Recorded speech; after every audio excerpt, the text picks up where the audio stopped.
के खाना नीली कमल के गाना सबके दिलवा में भावता। नील कमल माई के खाना नीली कमल के गाना सबके दिलवा में भावता। जवना के नइखे गावे के लूरे नीली कमल पया के उठावता।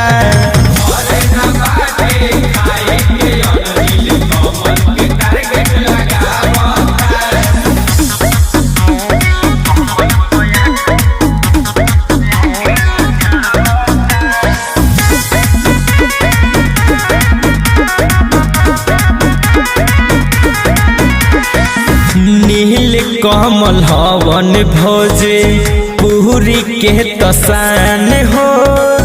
ट्रेंडिंग स्टार तबे मानेला जहान हो। भाई हो नील कमल हवन भोजे पूरी के तसान हो। ट्रेंडिंग स्टार तबे मानेला जहान हो। रोजे रोजे नया विवाद हितवा तो करावता। जवना के नइखे गावे के लूर नीली कमल पया के उठावता।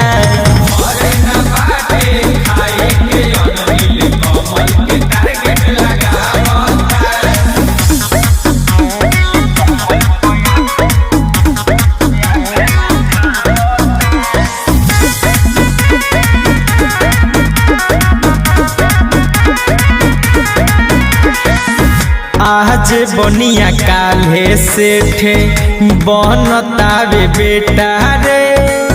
हरेंद्र से काहे पंगा लेते बड़े बेटा रे। अरे का बुझले आज बनिया काले सेठे बनतावे बेटा रे। हरेंद्र से काहे पंगा लेते बड़े बेटा रे। अपने से ऊ हो अपने ऊपर खतरा बढ़ावता।